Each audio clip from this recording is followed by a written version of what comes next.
Hello dear students, I welcome you all in third lecture of the chapter size reduction. Today we will see the equipments used in size reduction. So first we are going to see about the hammer mill. First of all, what is the principle of hammer mill? That is, hammer mill is based on the principle of impact. तो जैसे कि हमने second lecture में पढ़ा था कि impact principal में क्या होता है। इम्पैक्ट प्रिंसिपल में या तो आपका मटेरियल मूविंग रहेगा या तो आपका ऑब्जेक्ट मूविंग रहेगा।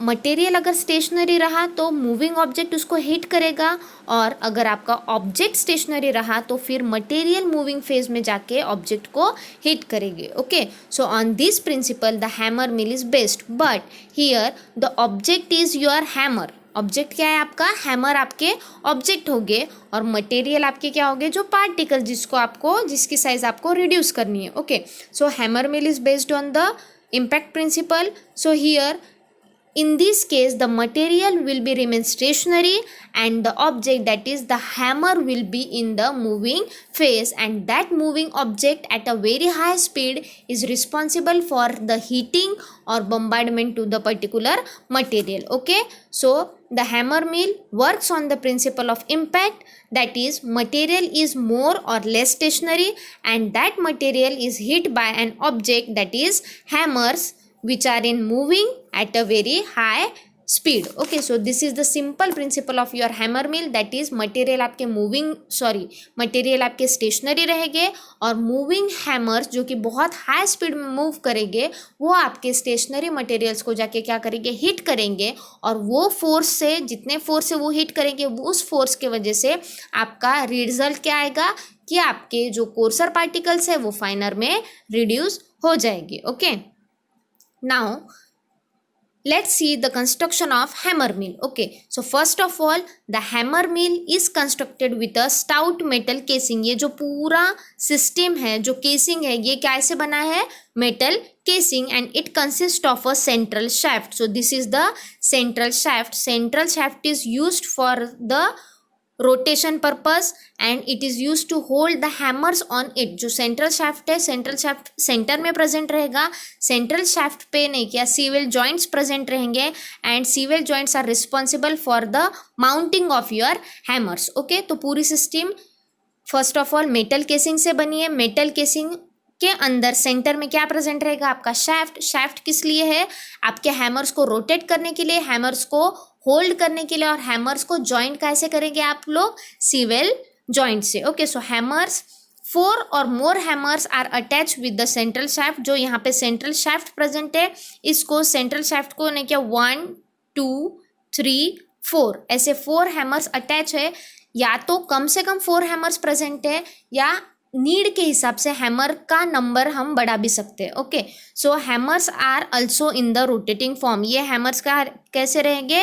ये रिवॉल्व करेंगे, ये रोटेट करेंगे, मतलब हैमर क्या रहेगा? मूविंग, और आपके मटेरियल, आपके ऑब्जेक्ट क्या प्रेजेंट है यहाँ पे? स्टेशनरी फॉर्म में प्रेजेंट है। ओके, सो हैमर्स में be of square faced, tapered और स्टेप्ड फॉर्म में प्रेजेंट रहेगी। Okay, so these are the different sizes and shapes of the hammer. Okay, so in that tapered और stepped form मत बोले तो क्या?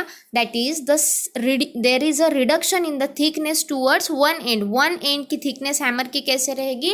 रिड्यूस रहेगी। Because for what purpose? For the proper banging और proper heating to the material. Okay, so here in this case the next construction part is the screen or mesh. So at the lower part of the casing the screen or mesh are present. Okay, so the screen and mesh, what is the role of here screen and mesh? For the size separation. अगर ये material का hammering होने से proper distribution size का हो गया, size reduce हो गया, जो कि आप देख रहे हैं ये मिलिंग चैम्बर में बड़े साइज के मटेरियल्स प्रेजेंट है, लेकिन यहाँ पे बॉटम में मेश में से पास होके जो मटेरियल्स नीचे रिसीवर में जा रहे हैं उनकी साइज़ क्या हो गई है?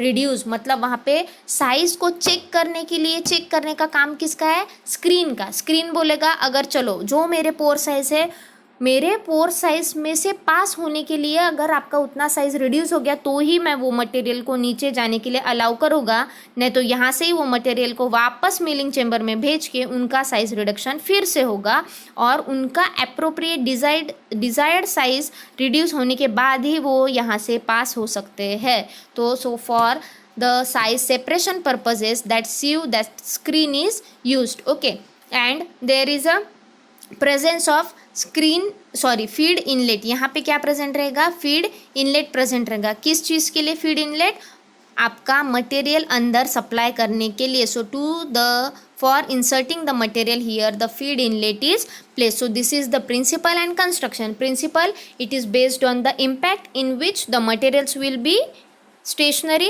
and the object, that is the hammer, will be in the moving phase. Okay, now construction, it consists of a metal casing with a central shaft. That central shaft have the swivel joints जो कि hammer को connect करने के लिए use होते हैं।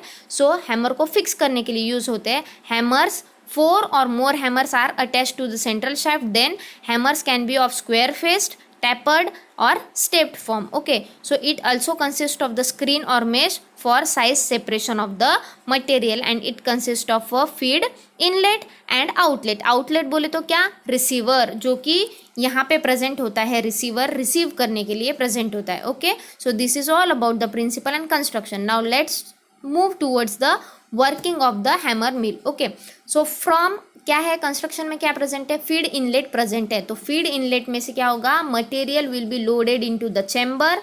After the loading of the material the hammers are rotated.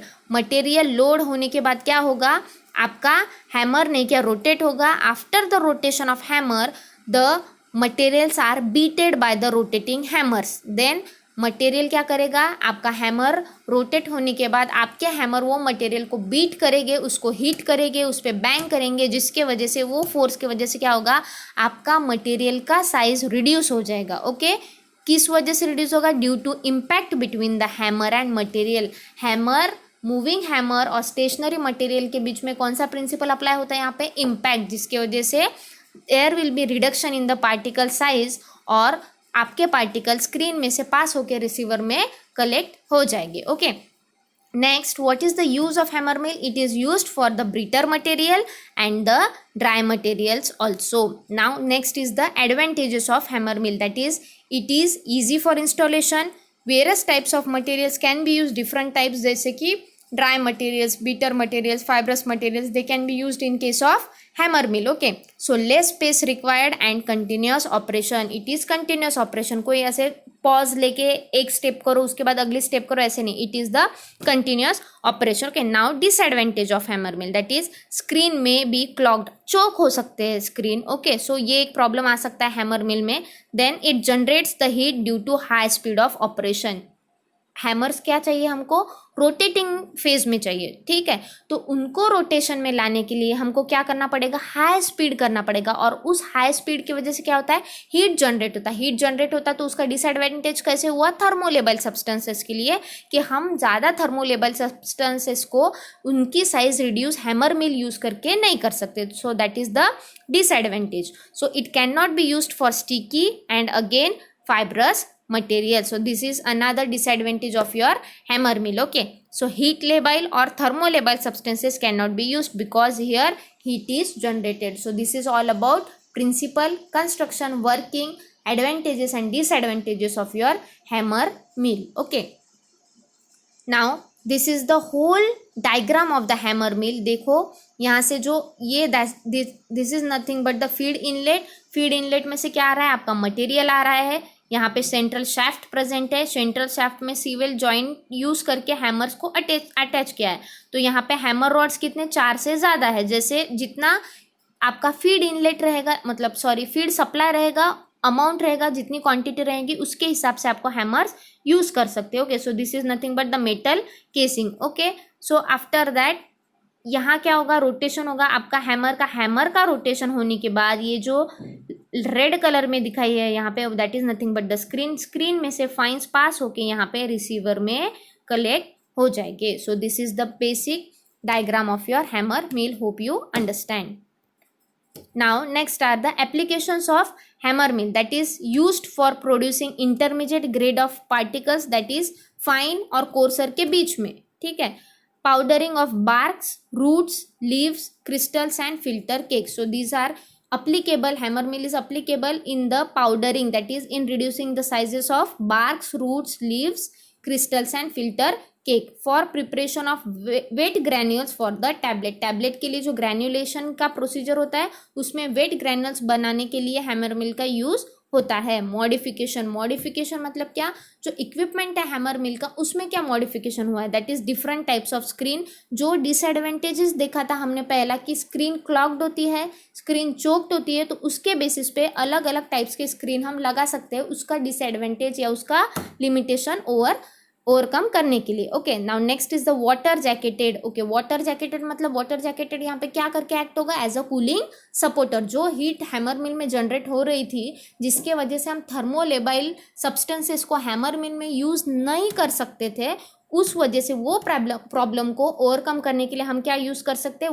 Water jacketed system, जो कि होगा हमारा कूलिंग सपोर्ट, जिसके वजह से हम क्या करेंगे, थर्मोलेबल मटेरियल को यूज कर सकते हैं through the hammer mill. So this is all about hammer mill. Now next is the ball mill. Okay, now ball mill is based on the principal that is impact and attrition. Impact में या तो आपका material moving रहेगा तो object stationary रहेगा, या तो आपका मटेरियल स्टेशनरी रहेगा और ऑब्जेक्ट मूविंग रहेगा. और एट्रिशन में क्या होता है कि दो मूविंग सरफेसेस के बीच में स्टेशनरी ऑब्जेक्ट का आपका साइज रिड्यूस होगा. So this is nothing but your principle of ball mill, that is impact भी होगा और एट्रिशन भी होगा. बोले तो combination of impact and attrition. So that is principle impact किसके बीच में होता है, यहाँ पे between the balls and the materials. जो भी बॉल मिल में बॉल्स प्रेजेंट है, जो मेटल बॉल्स बॉल मिल में प्रेजेंट होते हैं, सो वो बॉल मिल में वो बॉल्स के बीच में जो मटेरियल है उसमें क्या होगा, आपका इम्पैक्ट होगा, क्योंकि बॉल्स मूविंग होंगे या मटेरियल स्टेशनरी होगा या vice versa. And attrition between the balls, दो बॉल्स के बीच में जो मटेरियल फंसा हुआ होगा, तो वो मटेरियल्स में दो बॉल्स बोले तो दो सरफेसेस, तो वो दो सरफेसेस क्या होंगे, मूविंग होंगे. और आपका ऑब्जेक्ट क्या रहेगा बीच में, आपका मटेरियल क्या होगा, स्टेशनरी होगा. तो वो क्या फॉलो कर रहा है, attrition.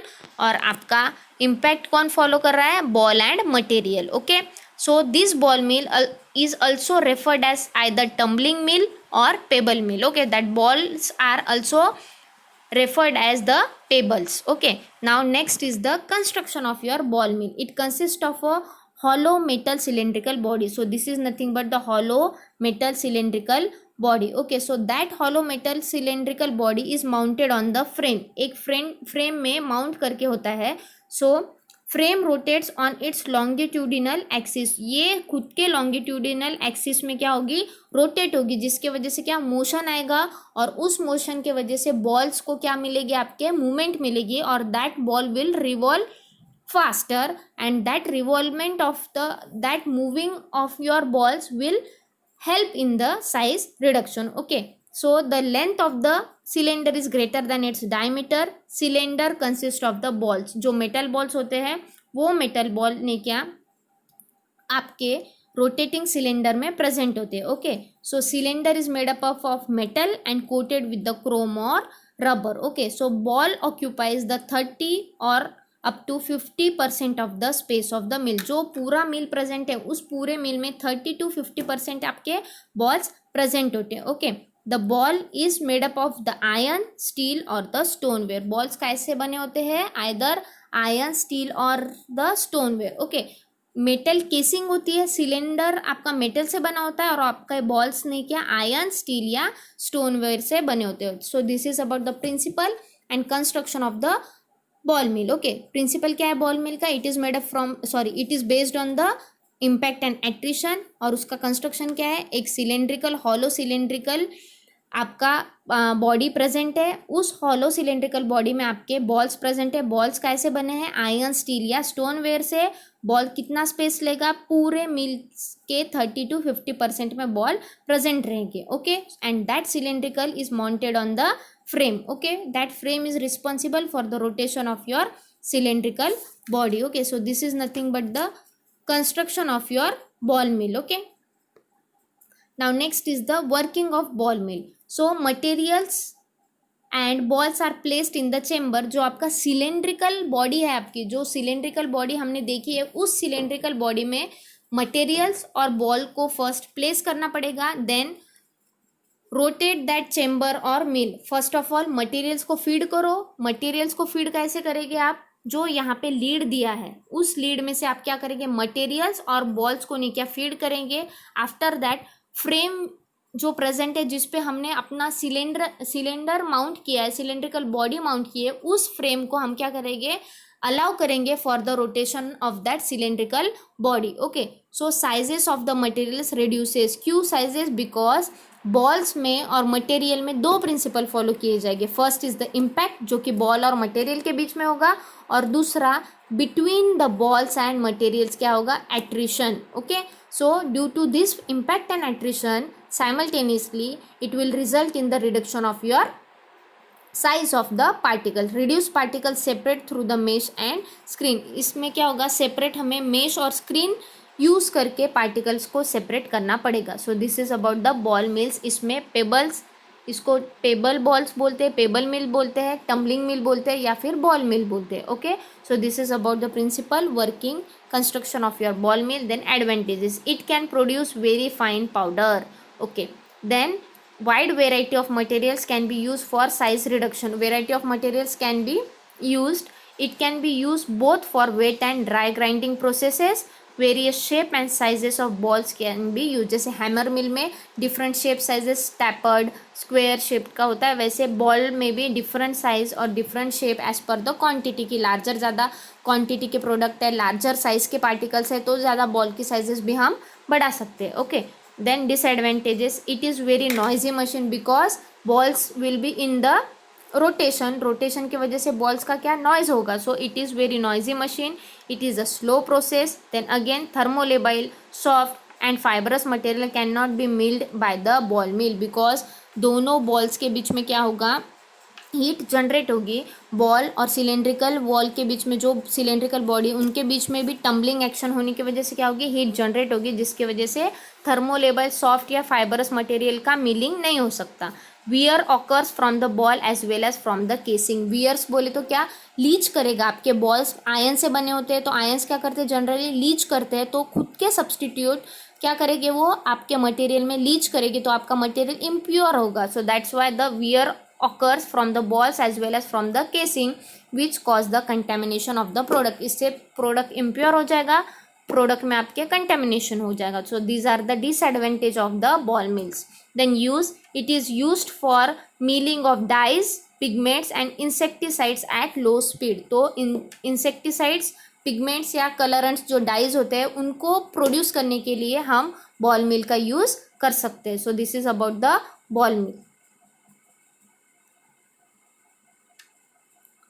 So now in case of the ball mill, 3 factors are very important in case of the ball mill. so there first is that is nothing but the about the speed हमें ball मिल को operate करते time पे speed का ख्याल में रखना है. Okay, so first of all आपको यहाँ पे A, B और C दिखाया है. ओके, सो आपको ए केस में क्या होता है, ए केस में अगर लो स्पीड पे अगर आपकी मिल रन हो रही है तो क्या होगा कि आपके पूरे बॉल्स एक ही जगह पे होंगे, उसमें कोई मूवमेंट, कोई रिवॉल्यूशन नहीं होगा. तो उसकी वजह से क्या हो सकता है कि no size reduction will occur. Size reduction होगी क्या, नहीं. Second is nothing but the correct speed. Okay, correct speed में क्या होगा, जो हमें ऑप्टिमम स्पीड चाहिए जिससे कि साइज रिडक्शन हो सकता है, जिससे कि इम्पैक्ट एट्रिशन आ सकता है, वो हम कौन से स्पीड में अचीव करेंगे, करेक्ट स्पीड में. और third is the high speed. High speed में क्या होगा, ड्यू टू सेंट्रीफ्यूगल फोर्स के वजह से क्या होगा, सेंटर से अपोजिट डायरेक्शन में आपके बॉल जाएंगे. सेंटर के अपोजिट डायरेक्शन में बॉल जा रहे तो ऐसे ही हाई स्पीड की वजह से एज इट इज रिवॉल्व हो रहा है, मतलब आपके मटेरियल को हीटिंग हो रहा है क्या, नहीं. तो इसके लिए आइडियल स्पीड एमसीक्यू के लिए इंपॉर्टेंट है. आइडियल स्पीड आपके बॉल मिल के लिए कौन सी है, that is nothing but the optimum speed और correct speed. This is useful for the ball mill. Okay, so now precautions. okay, first condition is the optimum speed of rotation should be there, no low speed and no use of high speed. Okay, so low speed only attrition, negligible size is reduce. Attrition बोले तो लो speed में क्या हो रहा है, आपका balls एक जगह से हिल नहीं रहे, मतलब जो मटेरियल्स बॉल के बीच में फंसे हुए हैं सिर्फ उनका निग्लिजिबल अमाउंट में साइज रिड्यूस होगा. और बॉल के बीच में मटेरियल फंसे हुए हैं मतलब क्या, दो बॉल्स है उसके बीच में मटेरियल फंसा है मतलब क्या, वो दो बॉल क्या हो गए, सरफेसेस हो गया, और उसके बीच में मटेरियल बोले तो क्या होगा, कौन सा प्रिंसिपल फॉलो किया जाएगा, एट्रिशन. बट उसका रिजल्ट क्या आ रहा है, negligible amount of size is reduced as the balls will roll over each other. Particle से उसका कॉन्टैक्ट बहुत कम होता है. Okay, now next is the high speed. अब हाई स्पीड में क्या हो रहा है, no impact, no attrition, no size reduction, because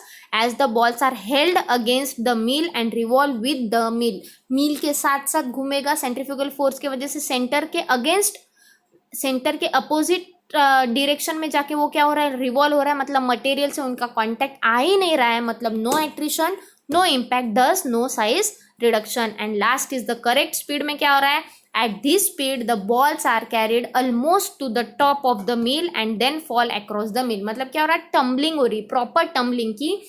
correct speed में क्या हो रहा है, बॉल को राइज मिल रहा है एक, जिससे वो नहीं क्या मिल के कॉर्नर्स में जाके अटैक कर रहा है. उसके बाद क्या हो रहा है, उसका सडन फॉल हो रहा है. सडन फॉल मतलब वो क्या करेंगे, आप बैंग करेंगे आपके मटेरियल्स पे. उस बैंगिंग की वजह से क्या होगा, आपके मटेरियल ब्रेक डाउन हो गए, उनकी साइज रिड्यूस होगी. Okay, so this is the correct speed for the size reduction, that is the optimum speed of ball mill should be required. Okay, so this is the all about the ball mill.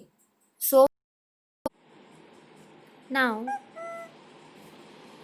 the next mill used for size reduction is the fluid energy mill. So this fluid energy mill is based on the principle that is the impact and interparticulate attrition. Okay, so अब सबको पता है कि impact क्या है और attrition क्या है. तो इसमें इंटर पार्टिकुलेट का मीनिंग है in between the material and material. Okay, material और मटेरियल के बीच में जो एट्रिशन या इम्पैक्ट होगा, उस एट्रिशन और इम्पैक्ट की वजह से there will be the reduction in size of the particle in case of the fluid energy mill. So fluid energy mill is based on the principle that is impact and attrition, that is ज़्यादा इसको in detail या correct way में बोले तो impact and the inter particulate attrition. Okay, so here the principle is impact and attrition between the materials and materials. Milling takes place due to the high velocity collisions between the suspended particles. So generally the name itself indicates that the name is fluid energy mill. So in this the compressed air is used and the particles are suspended into that compressed air. So that's why due to the turbulence of air and due to the high velocity collisions of air, the particle will perform the principle that is impact and attrition between the material and materials. Okay, so this will result in the reduction of size. So this fluid energy mill also referred as the jet mill or the micronizers or the ultra fine grinders. Okay, so this will be helpful for the MCQ purpose. Now next is the construction principle, impact and attrition. Now construction, so the fluid energy mill consists of the elliptical loop or the pipe. Okay, so it looks like the, see you can see in this diagram, this is nothing but the elliptical or loops of pipe. So it consists of a loop of pipe which has a diameter of about 20 to 200 mm. Okay, so these pipes or this loop of pipes will have the diameter of about 20 to 200 millimeters. Okay, so this is depending on the overall height of the loop, which may be up to the 2 meters. So the diameter of the pipe will depend on the overall height of the pipe. Okay, so generally the pipe is of about 2 meter. Okay, length कितनी है pipe की, sorry pipe की height कितनी है, that is about 2 meter. So the diameter of the pipe will depend on the height of the loops. Okay, so there is an inlet for the feed. Okay, so it consists of an inlet. So this is nothing but the feed inlet. यहाँ से क्या होता है, आपका material supply होता है जिसका आपको साइज रिड्यूस करना है. मतलब loop of pipes of diameter 2 to 200 millimeters and height is of 2 meter. Okay, then next is the feed inlet. Feed inlet किस चीज़ के लिए होता है, to insert the feed. Okay, and a series of nozzles for the inlet of air and the inert gases. एक होता है feed inlet और दूसरा होता है नोजल्स और सीरीज ऑफ नोजल्स। यहाँ पे दो या दो से ज़्यादा नोजल्स प्रेजेंट रहते हैं और वो नोजल किस चीज़ के लिए प्रेजेंट होते हैं? For the entry of compress gas, क्योंकि ये है आपका फ्लूइड एनर्जी मिल। इसमें आपके पार्टिकल सस्पेंडेड फॉर्म में प्रेजेंट किया जाता है, सस्पेंडेड फॉर्म में फीड किया जाता है, जो कि यहाँ से आएगी आपकी कॉम्प्रेस्ड एयर, और कॉम्प्रेस्ड एयर ये नोजल में से जाने के बाद यहाँ से आपका होगा फीड सप्लाई। तो आपका फीड सप्लाई होने के बाद सस्पेंडेड फॉर्म में आपके पार्टिकल्स रहेंगे। सस्पेंडेड काय में सस्पेंड होंगे? वो इन द कॉम्प्रेस्ड एयर, जो कि बहुत ज़्यादा हाई वेलोसिटी से आपके ये पूरे सिस्टम में प्रेजेंट होगी। Okay, so it consist of loop of pipes, then it consists of an inlet that is feed inlet and the series of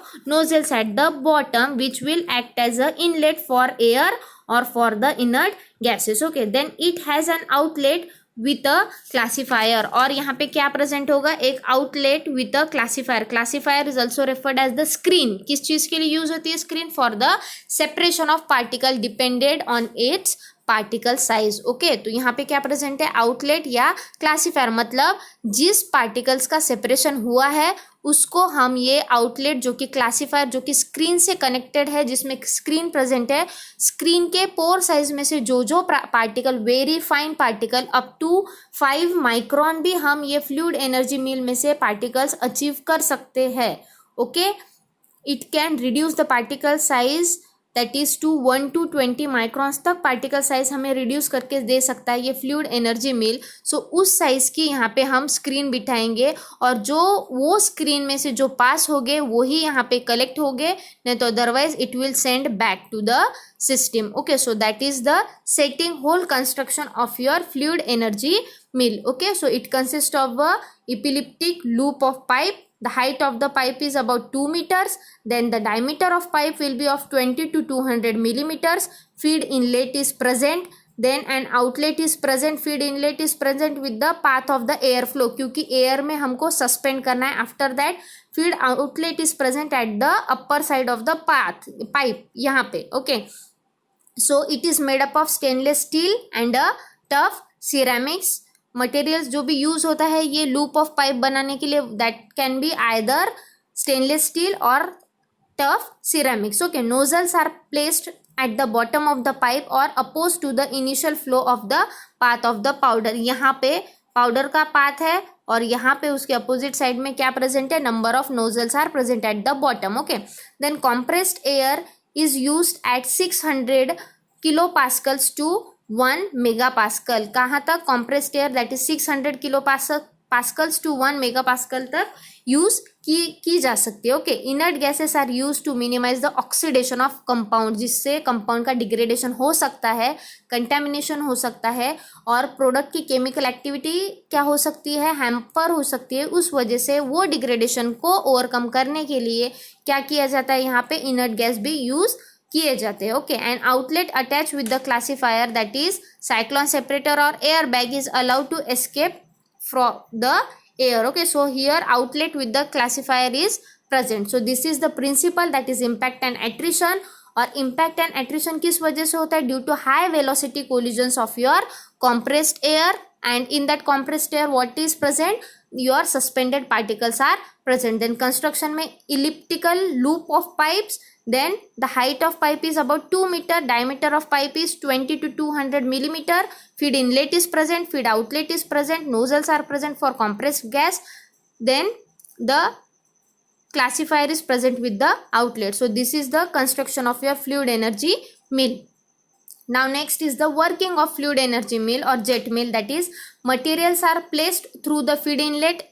उसके बाद air fluid is passed through the nozzles at a very high speed, and due to this high speed the particles will be suspended in the air. Okay, so that's why the materials are thrown outward, and due to this throwing of material to outward and due to the suspending of your material into that particular air, the impact and attrition between the materials and materials will occur, that is interparticulate attrition and impact will occur, which is responsible or which results in the size reduction of the particles, and reduced particle will separate through the mesh or screen, that is nothing but here classifier. Okay, so this is the basic principle of your fluid energy mill. क्या होगा, पहले material feed inlet में से पास होगा, उसके बाद nozzles में से कॉम्प्रेस गैस हम पास करेंगे, फिर वो कॉम्प्रेस गैस इतनी हाई स्पीड से, इतनी हाई वेलोसिटी से होगी कि उसमें क्या हो जाएगा, आपके मटेरियल सस्पेंडेड फॉर्म में सस्पेंड हो जाएंगे, और वो हाई स्पीड हाई वेलोसिटी की वजह से क्या होगा, आपके मटेरियल को थ्रो करेंगे वो outward,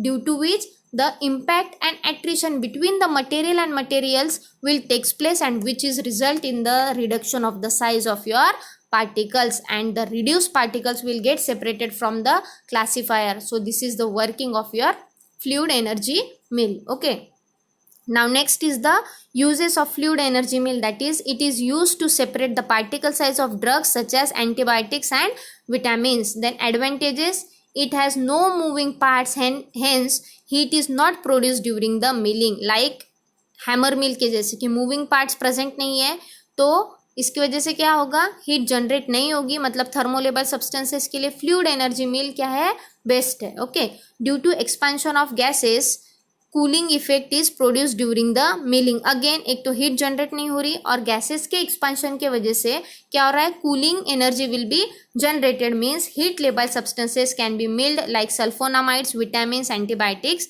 etcetera.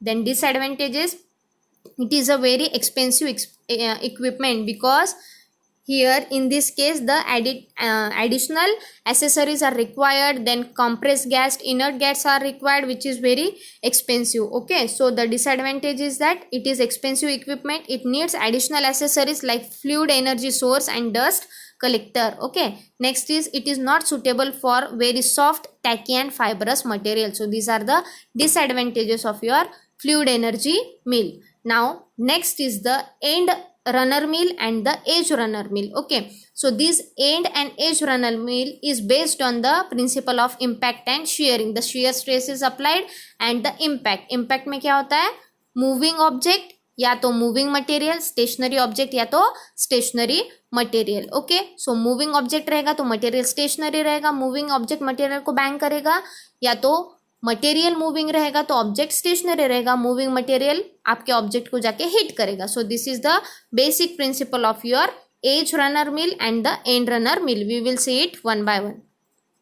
Now both mills are the mechanized forms of the mortar pestle type compression comminution. Comminution means your size reduction. Okay, so ये दोनों mortar pestle के फॉर्म में प्रेजेंट है and the principle on which they are based are the impact and shearing. Okay, so first you can see in the edge runner mill में क्या present है, दो rollers present है. Okay, दो rollers बोले तो यहाँ पे आप समझ लो कौन से प्रिंसिपल पे बेस्ड है ये, मोटर पेसल. यहाँ पे क्या हो रहा है, कंप्रेशन हो रहा है. यहाँ पे क्या रहेगा, आपका पेसल रहेगा मूविंग फॉर्म में और आपका मोटर में क्या प्रेजेंट है, आपका मटेरियल जो कि चुपचाप शांत स्टेशनरी फॉर्म में प्रेजेंट है. ओके, तो क्या होगा, ये क्रैंक शाफ्ट किसके लिए है, ये रोलर्स को जो कि एज रनर मिल में इनको रिवॉल्व करने के लिए रिस्पॉन्सिबल है. ये क्या हो गए, ये रिवॉल्व हो गए और प्रेशर से क्या हो गया, आपके यहाँ पे बेड में या मोटर में क्या प्रेजेंट है, आपका मटेरियल पे बैंग करेंगे, जिसकी वजह से आपका क्या होगा, साइज रिडक्शन. ये हो गया एज रनर मिल. इसके बाद एंड रनर मिल में क्या होगा, आपका डंबल